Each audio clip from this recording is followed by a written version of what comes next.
Et la pression exercée par le Hezbollah sur les habitants du nord d'Israël ne faiblit pas, loin s'en faut.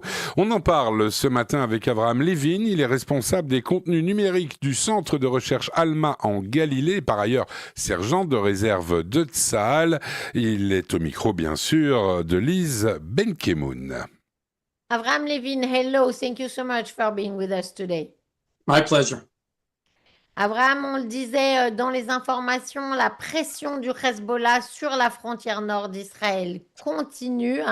Racontez-nous comment ça s'est passé ces derniers jours. Avraham, the pressure of the Hezbollah against the localities of the north of Israel is continuing, even if the ceasefire is supposed to be holding. Tell us what's happening on the north where you are. Well, the ceasefire is obviously holding because Lebanon is not attacking Israel and Israel is not attacking Lebanon. Hezbollah is not one of those parties. And Hezbollah is still sort of saving face and continuing their pressure, trying to screw up the continuing negotiations. The first time we have direct negotiations with Lebanon. And Hezbollah is continuing their pressure, mostly against IDF, but also against our communities here in the north. Alors, effectivement, le cessez-le-feu tient surtout parce que le Liban n'attaque pas Israël et qu'Israël n'attaque pas le Liban. C'est le Hezbollah qui essaye de sauver sa face et de tout faire pour gâcher ces négociations, les premières qui sont directement entre le Liban et Israël. Donc, il s'attaque surtout à des soldats israéliens, mais aussi aux localités du nord dans lesquelles je me trouve. Avraham, there was also a civil that was killed yesterday by a drone of the Hezbollah. And of course, it's not the first time and it probably won't be the last. Il y a donc un civil qui a été tué par un drone du Hezbollah, pas seulement des militaires. Malheureusement, c'est pas le premier et c'est sans doute pas le dernier, Avraham. As you said, we're going to see this continuing. We're going to see, as long as we don't stop Hezbollah physically and prevent them from shooting, we're going to see continuing attacks from Hezbollah, injuring and killing Israeli civilians, IDF soldiers in South Lebanon. I think what we're seeing here is the failure of the Lebanese government and UNIFIL at their part of kicking out Hezbollah from South Lebanon. A full year of ceasefire screwed up, failed completely. And we tried to fix that. And obviously, there's more steps to be done. I do not see the Lebanese government doing anything in this conflict except for talking. And that's why I think this might fail. I don't know where this negotiations are going to lead us. I think IDF must continue their pressure. I also see continuing pressure from our municipalities here in the north to keep safety and security, bring safety and security here to the north, which we don't have yet. Alors, c'est vrai qu'il faut absolument arriver à trouver un moyen de les empêcher de viser et de tuer les civils comme les militaires. Et je trouve que c'est véritablement l'échec du gouvernement libanais et aussi de la force de la FINUL, de la force internationale, qui ne font rien pour empêcher le Hezbollah de continuer sa pression. Et il manque beaucoup encore de choses à faire pour pouvoir l'empêcher de continuer dans cette voie. Le gouvernement libanais ne fait rien à part parler et je pense donc que l'armée israélienne, Tsahal, doit donc elle aussi continuer sa pression sur le Hezbollah et le Conseil des communautés du Nord espère que l'armée va pouvoir un jour rétablir la sécurité dans ces localités du Nord parce qu'aujourd'hui, aujourd'hui, cette sécurité, nous ne l'avons pas encore. Dans les derniers incidents, Avraham, on a vu beaucoup d'envois de drones explosifs. C'est ça la nouvelle stratégie, la nouvelle tactique du Hezbollah.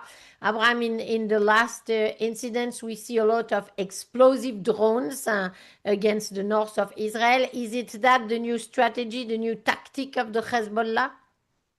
Well, it's not that new, but yes, they're improving the tactics and finding weapons that we still cannot stop. We're challenged by the attack drones. They're smaller, they're harder to detect, and they found ways to attack us without us being able to stop them in terms of their communications, their GPS and satellite connections. And they do it with direct attachments, physical wires. and that's why they're successful in their attacks. I think at least 2 attacks that were successful in the past week, and IDF will have to find a solution against those attacks too, and maybe even the actual distance between us and Hezbollah has to grow, and that's why IDF has to continue the attacks on Hezbollah, especially in South Lebanon. But I think we actually we got weaker because of the ceasefire. We stopped attacking in the Bekaa, we stopped attacking in Beirut, and as we lowered the pressure on Hezbollah, they increased their attacks. I think that's what we're seeing in the past few days, and I think that must change. Alors, ça n'est pas vraiment nouveau, mais c'est vrai qu'ils continuent d'améliorer leur tactique. Et cette histoire avec les drones, c'est que le problème, c'est qu'ils sont petits et qu'en plus, ils les envoient de pas loin. Donc, forcément, c'est plus difficile à détecter et à arrêter. Et en plus, ils le font avec les satellites. Et donc, pour l'instant, on a vu effectivement ces derniers jours 2 incidents qui ont été, qui ont été couronnés de succès pour le Hezbollah. Il faudrait aussi que la distance entre la frontière du nord d'Israël et le Hezbollah puisse augmenter, que cet espace tampon que l'armée israélienne prépare soit plus grand. Et on voit également que le cessez-le-feu nous fait du tort, puisque même si l'armée israélienne continue d'attaquer au sud Liban, elle a arrêté d'attaquer dans la plaine de la Bekaa et à Beyrouth. Et quand la pression israélienne baisse sur le Hezbollah, au contraire, les attaques du Hezbollah augmentent, et c'est ce qui se passe en ce moment. Avraham, yesterday one of the biggest tunnels of the Hezbollah was discovered and destroyed by the IDF. Can you tell us a little about what they plan with this tunnel? L'un des plus grands tunnels du Hezbollah a été détruit hier après avoir été découvert par l'armée israélienne. À quoi il était censé servir ce tunnel, Avraham? Well, actually, Hezbollah has several kinds of tunnels, and each one has a different target.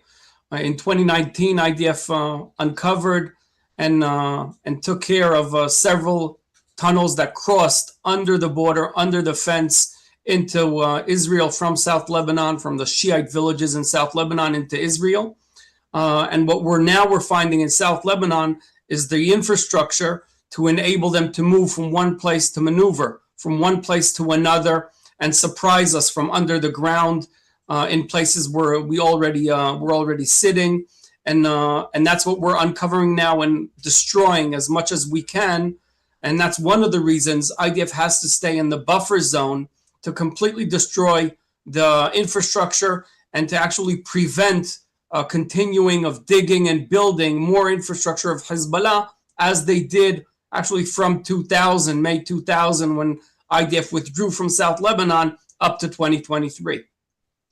Alors, le Hezbollah a plusieurs sortes de tunnels. En 2019, on avait découvert les tunnels qui passaient en fait sous la frontière depuis les villages chiites et qui servaient à faire des infiltrations en Israël. Aujourd'hui, on découvre que le sud Liban est aussi un endroit qui leur permet en fait de manœuvrer sous terre, de passer d'un endroit à un autre pour pouvoir ensuite surprendre l'armée israélienne dans d'autres endroits.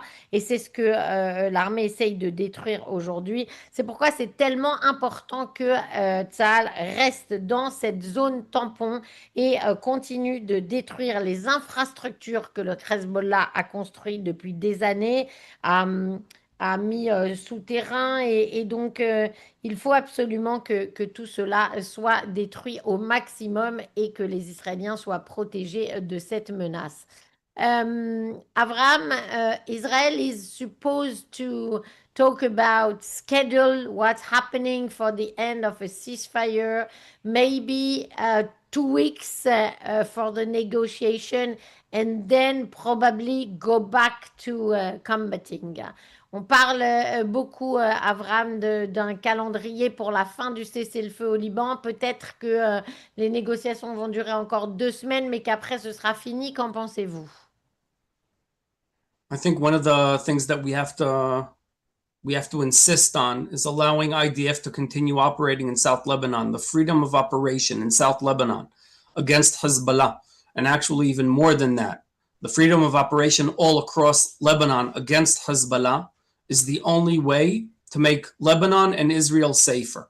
We have to weaken Hezbollah enough that the Lebanese government will be able to act against them. Right now, Hezbollah is not weak enough. They're not changing their stance one bit. If you listen to Naim Qasim, the leader of Hezbollah, you hear him continuing saying, threatening Israel with attacks and threatening Lebanon with civil war.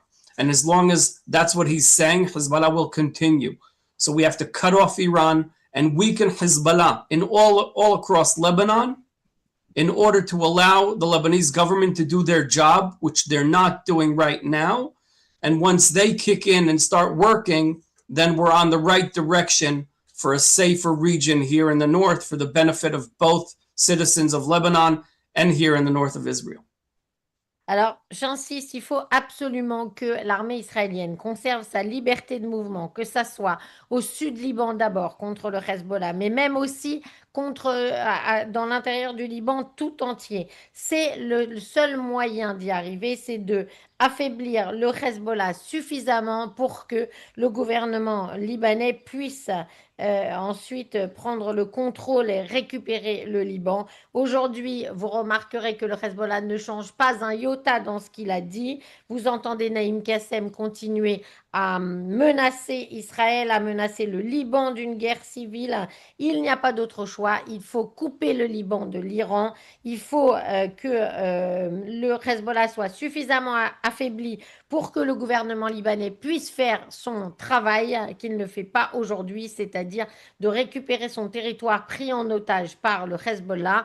Et si effectivement il commence à le faire, alors on sera enfin dans la bonne direction pour aller dans une région qui sera plus en sécurité à la fois pour les habitants du nord d'Israël et pour les citoyens libanais. Thank you so much, Avraham Lévine, for this analysis and a lot of courage to you in the north. Thank you very much. Have a great day. Merci, Avraham.